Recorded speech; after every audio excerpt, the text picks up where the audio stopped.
I promise my bed isn't the only spot where I like to film. It's just the coziest, so sorry. Welcome back if you're new. My name is Kristen, and you've reached my little corner of the internet. Are we a week into May? Yes.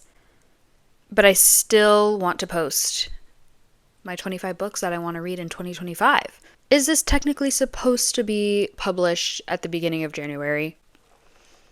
Yeah, probably, but I wasn't posting on YouTube at the beginning of January, so I did start posting booktube content at the end of February, so I never got around to actually telling you what 25 books I want to read in 2025. I thought it'd be a fun idea. Better late than never. I mean, if someone's got to be fashionably late, it's going to be me. So we're just going to go through the 25 books I want to read in 2025. Some of them I have already read, so I will be talking about the ones I've read and the rest of the books that I do want to read that I have not read yet. And I categorize them into romance, fantasy, and fiction. So there's a few into each category, and I can't wait to talk about them with you today. Do I know every single little detail about all of these books? No. Will I probably just read you the summary? Maybe. We'll see how I feel and how much I end up wanting to talk. So, which is why I have my matcha here with me, and the sun's not out again today. Sue me for wanting a summery drink on a spring summer day, and the sun's not out in LA. Wow, that rhymed. I'm a poet and I don't even know it. Hey! So far this year, I've read 6 of the books that I wanted to read in 2025. So not a bad start. It's about a book a month-ish. A little bit more technically because we're 5 months in and I've read 6 books, but you can do the math. I was an econ major. Then I dropped that major and switched to something else because I hated math. So little fun fact about me. So we can just jump right in to the 25 books that I want to read in 2025. I have all the books that I've read so far this year with me, and then some of the books were already on my physical TBR when I added them to the list, and majority of them I do not own yet. So I'm going to go through the books that I have already read first on my list, and then we'll go into the books that I have not read yet. So starting off strong, we have Lessons in Chemistry by Bonnie Garmis. I am so thankful that I finally got around to reading this book. I've had it on my cart for a year. My boyfriend actually gifted that book to me, and he was the one who picked it for my April TBR, I believe, or my March TBR. I don't remember which one. To read for that month, and I am so glad I finally did. And then we ended up watching the show together right after I finished the book, and it was absolutely perfect. I highly recommend reading the book and then watching the TV show with Brie Larson. So good. I'm so glad I got around to it. It's one of the first kind of women's fiction books that I got into since I started my reading journey in 2022. Very happy that I read that one this year. I think I gave it a solid 4 stars. So definitely a great book. I have it with me. It's downstairs. Very lazy. Don't want to get up and go get it. There's a photo of it. If you haven't seen it, I'm probably the last person on the planet to read this book. Yeah, overall, great read. Definitely want to dive into more fiction this year, which you'll see later on in this video. All right, the next book that is on my 25 books I want to read in 2025, Kingdom of Ash. I finished this in January. So I started Throne of Glass last March, and I treated that series like a marathon, no doubt. I read that series ridiculously slow. The fact that I finished it in 2025 is, I don't even know what to say about it. But I did have a goal to wrap up the series this year, and I had started Kingdom of Ash, I think at the end of October of last year, so it did take me a good amount of time to read it, and you know, I don't feel ashamed by how long it took me to read it. I mean, some people read this series in under a week, and I knew I was not gonna do that. So this was definitely on my list to not only tackle the series, but finishing a book this large. I believe it is the largest book I've read to date, and I'm very proud of myself for getting through it. 5 stars, obviously. The whole series, 5 stars. I definitely recommend reading ACOTAR before Throne of Glass if you do want to get into Throne of Glass. I'm glad that I was able to knock this one out at the beginning of the year and finally have a beautiful conclusion to this amazing series. My best friend just started it, and I'm just sitting watching from the sidelines, just like giggling about all the theories she's telling me. So yeah, this was also on my list. All right, next, different year, bring in the same author, new series, Elsie Silver. So in March, I started the Rose Hill series by Elsie Silver. I finished all of Chestnut Springs last year. I have not read her first series yet, but wanted to start this one because I know it takes place in the same universe as Chestnut Springs. I picked up Wild Love on a whim last year in March.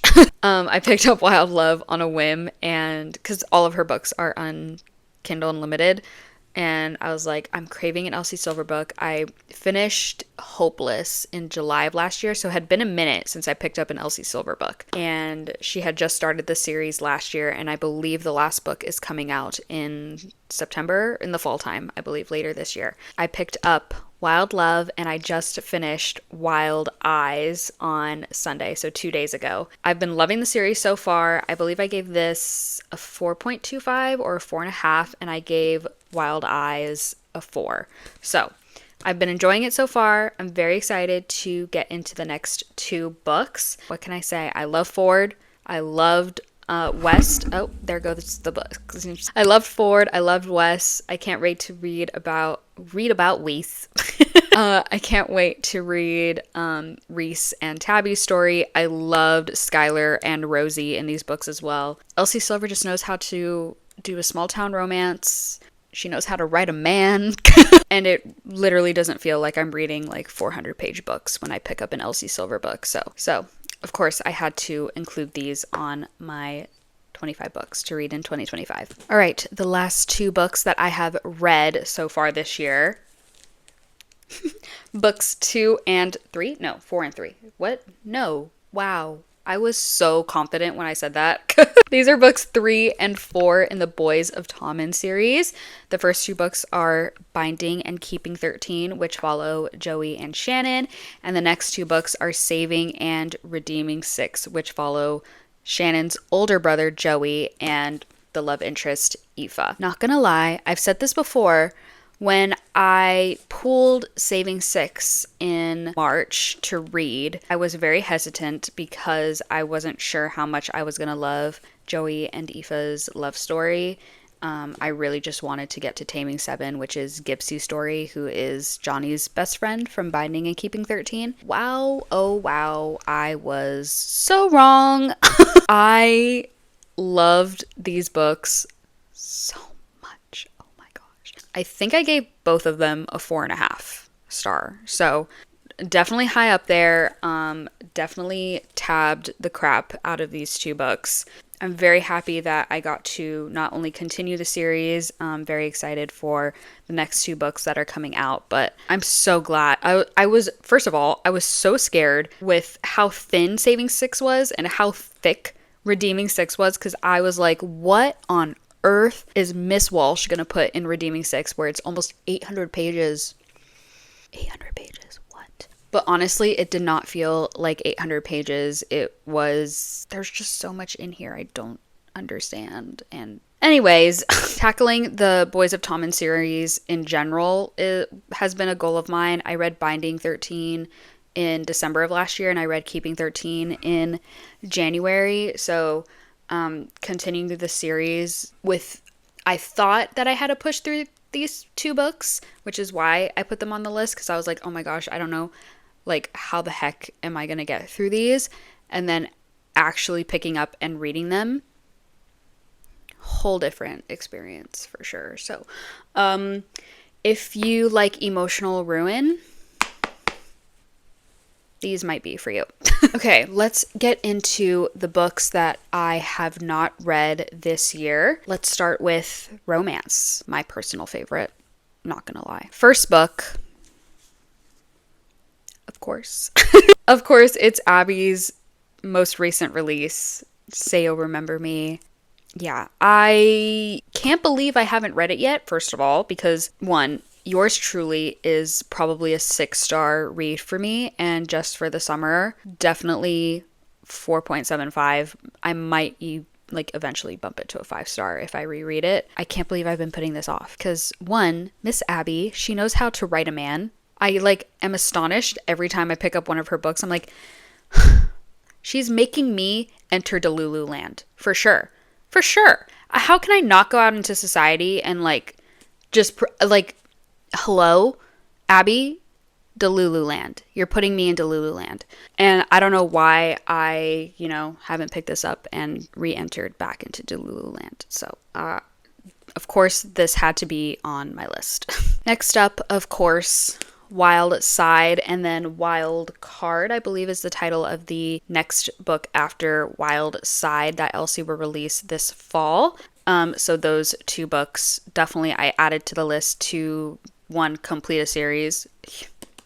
Thank you, because we all know completing series, not exactly my best work. So, and I just love me some good new releases, of course, on my list here. So, of course, adding Elsie Silver, Wild Side, Wild Card to the list. I believe this one is Arranged Marriage or like Marriage of Convenience or something. And then Wild Card is Ex-Boyfriend's Dad.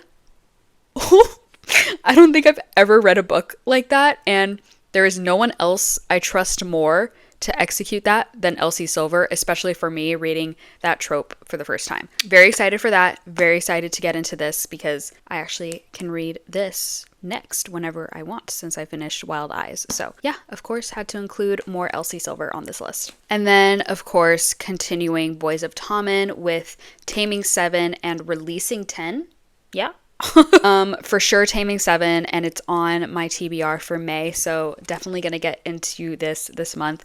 And then Releasing 10 releases at the end of May, I believe, so super excited for that one, because I don't know a lot about not only do I not know a lot about the plot of Releasing 10, but I think it follows Huey, which is, if I'm correct, Shannon's best friend's older brother.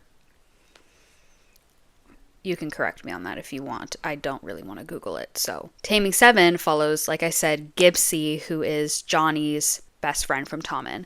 And he's your classic comedic relief character, and I can't wait to see his more soft and vulnerable side if there is one in this book. I mean, at this point, I know Chloe's writing. I know how the story goes. Can't wait to get into this. Next book in the romance section of this list is Great Big Beautiful Life by Emily Henry. I'm gonna keep saying this. I read Funny Story and Beach Read last month. I actually read Beach Read back in 2022 when I started reading and hated it. And I finally picked it back up after 3 years and it blew my brain up. Why did I say it like that? I was mind blown. That's the phrase.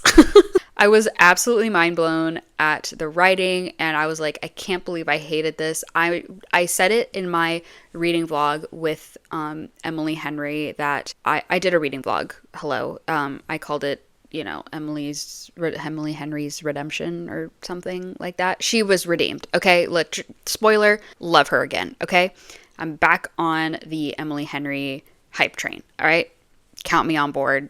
Ticket stamped. I'm there. So I read Funny Story and Beach Read last month. Thoroughly enjoyed them. And Great Big Beautiful Life just released like a week or two ago. And I have a copy of it coming in the mail. Definitely going to read it. Definitely added it to the list. I was very hesitant at first adding it to the list because I didn't know where I stood with Emily Henry and her books. I did read Happy Place 2 years ago when it came out and still don't know what that book is about. It could be on a reread. I don't know. We'll see. Great Big Beautiful Life on the list for sure. It is said to be read more literary fiction than romance. There is a subplot of romance in there. It's just not as prominent or at the forefront compared to the rest of her books. So very interested to see how she kind of makes that genre at the forefront of this new book. So, of course, Emily Henry on the list. 2 more books left in the romance section. First off, Before I Let Go by Kennedy Ryan. I've never read a Kennedy Ryan book. I included this book in my spring TBR video, and I know she has like a interconnected standalone series going on, and this is the first book, and I hear nothing but great things about this book, and I really want to read it. I literally have it downloaded on my Kindle, and I need to get to it because I want to know what's going on. Like, I want to be part of that group, please. Thank you so much. So, including Before I Let Go by Kennedy Ryan, and also Addicted After All by Krista and Becca Ritchie. I started the Addicted series. I read the first book in 2022, and I DNF'd it, and I didn't know I was DNFing it at the time. I stopped maybe 10 chapters in, not even. I think I was 50 pages into the book, and I put it down. And then last year or a year and a half ago, I picked it up again, read it, loved it. Now I am halfway through the series. I finished Thrive, Lord knows how long ago. I don't even know when I finished Thrive, and it's been so many months since I've picked up that series again, and I am determined to finish it this year, hopefully. So I just put Addicted After All, implying the rest of the Addicted Calloway series. I don't know, we'll see. But I believe it is the last book in Lillian Lowe's point of view before the last book. So, and they're not my favorite couple. So that's why I've been putting it off. I'm sorry. I am a Rose and Connor girly for sure. I can appreciate Lillian Lowe, but I kind of want to move on to another couple, please. So I've been putting that book off, and I definitely need to read it. That whole series is on Kindle Unlimited too, so I literally have no excuse, really, and I'm making excuses. Anyway, moving on. Okay, moving on to the fantasy reads I want to get to this year. First, Onyx Storm. I read Iron Flame at the end of February, and I personally really liked it. A lot of people apparently did not, and I enjoyed it. But right now, I can't tell you for the life of me. Oh no, yes, now I remember how it ended. Yeah. Mm-hmm. How did it end? Whoa! So, of course, I had to include Onyx Storm, and I'm a little nervous. Not gonna lie, a lot of people were a little bit let down, so they say. Right now, the series is going. It's moving. I have no idea where it's going though. I don't understand the purpose at the moment. So is okay where I would want to read the last two, because at this point, I mean, there's 2 books left. What are we gonna do, Rebecca? What are we gonna do? And she has not even released anything about the next book, and I feel like she pumped out these first 3 books like nobody's business. So I'm a little bit nervous to read it.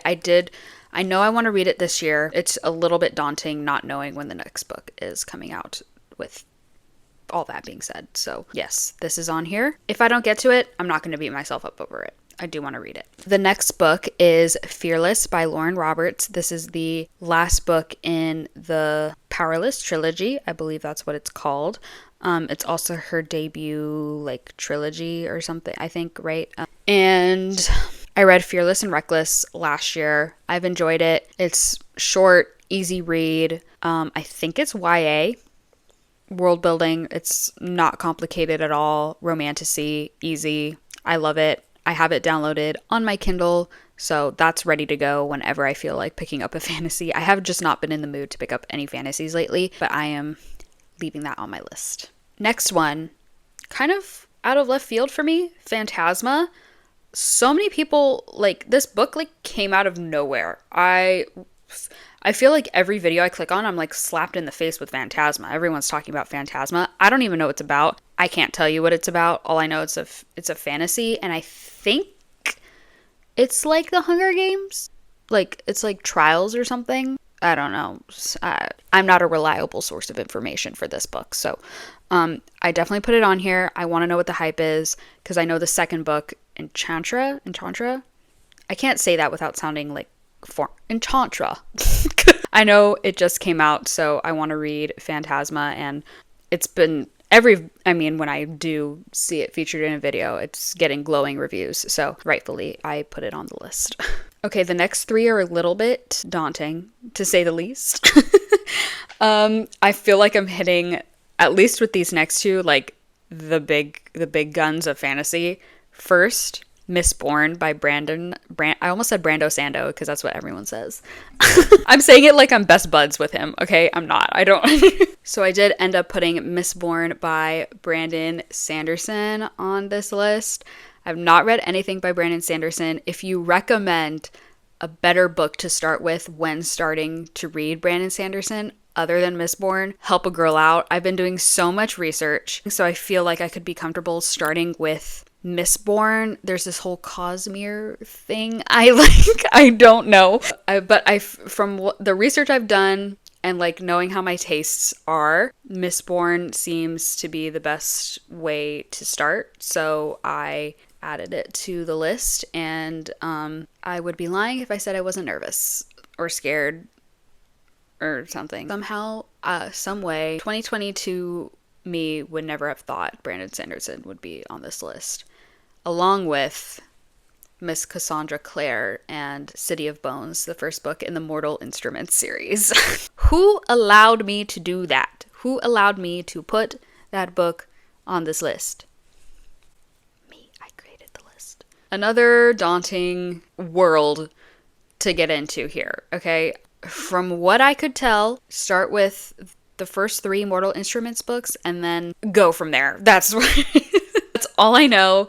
I don't know anything about her universe or anything. All I know is that it's very good and everybody loves it. So I'm getting FOMO. Everyone keeps talking about Cassandra Clare and I want in. I want in, please. So I had to add it to the list. And I fear these fantasy reads may not see the light of day until September 1st when fall hits. So sorry. And the last fantasy I have on this list is Spark of the Ember Flame. Nope. I'm trying to make talking my job and I'm doing awful at it. Okay, the last fantasy book I have is Spark of the Everflame by Penn Cole. Everybody loves it. Everybody loves these books. Why? Why? I want to know. I want to know. I want to be that fantasy girly too. I want to know. Why do people love these books? So when creating this list, I was like, oh my gosh, Mistborn. Oh my gosh, Mortal Instruments. Oh my gosh, Spark of the Everflame. And I'm like, writing these down, I'm like, I know these books. I keep writing it and I can see it in my brain how chunky the books keep getting through the series. So I don't know if I'm setting myself up for failure, but that's it on that. Okay, last 5 books that I have on here, and they're all, I would categorize them in the fiction section. They could fall under like other categories of fiction, like thriller, mystery, general fiction, women's fiction, what have you. There were not enough books to like categorize them into different subgenres, so I just put them all under fiction. First, Billy Summers by Stephen King. I've never read a Stephen King novel, and I've always wanted to read one. I've just been too scared because all I know him for writing is horror. Apparently this one is actually quite an interesting thriller mystery-esque. So it basically follows Billy Summers, who is a man hired to kill, I think, right? And essentially he has one last mission before he officially like wants to leave this kind of career, I guess. What a career. And it promises a generous payday. He's one of the most talented snipers in the world, so what could go wrong? And then how about everything? So definitely wanted to include a Stephen King novel, and of course I included the one that's been sitting collecting dust on my physical TBR for the last probably 2 years. So I definitely want to get to it this year. It's time. Added this one to the list. So the next book I have on here, I was shopping in Barnes 2 days ago, and I was just glancing through the fiction section because it's the first section at my Barnes that you see when you walk in. So I immediately just went there and just started browsing around, and I pulled out this book because they like placed it on the shelf, like the cover facing forward at you. And I pulled it out. It is The First Wish of Mr. Murray McBride. Never heard of it. It has super high ratings on Goodreads. It was just released this year. It's by Joe Seipel. And apparently it's the prequel to a series that he has. I believe the first book is the five Wishes of Mrs. Murray McBride? The Five Wishes of Mr. Murray McBride. Sorry, said that wrong. I don't really know what it's about. The cover intrigued me, won't lie. And with me getting into more fiction novels, I definitely wanted to try this one out, and it's on Kindle Unlimited. So win, win, win. Next on my list is The Nightingale by Kristen Hanna. Haven't read a Kristen Hanna novel. No better time than the present to start doing that. And apparently, from also the research that I've done with Kristen Hanna, like where to start, The Nightingale seems to be the best choice if you don't know where to start with her books. And everyone I know who reads this cries. And I want that too. So I added that one to the list. Next, I have Beartown by Frederick Bachman. I just put Beartown, but I really want to get into his whole backlist because every book just looks so interesting to read. Beartown specifically apparently is a very emotional read. Yes, please, I want that. And it's about a hockey team in Alaska or something. And it's very sad. And the last book that I want to read in 2025, The Favorites by Lane Fargo. Everybody is eating this book up, and I want to know why. Apparently, a lot of people are comparing it to Daisy Jones and the Six in terms of like how it's set up, like interview dialogue. And it's about a guy and a girl, and they are like figure skater partners, and I guess they start off as friends, and then they're lovers, and then they're strangers or something like that. And I love that. I've seen nothing but glowing reviews for that book. I've never read anything by Lane Fargo. I don't even know what her other books are. So the premise sounds super interesting. Can't wait to see the way that she writes, especially a story like this that can be so realistic and could happen in real life. Which is what realistic means, Kristen. Why would you repeat the same thing twice? Anyway, I added that book. That's the last book that I have. And that's all I have for you for this video.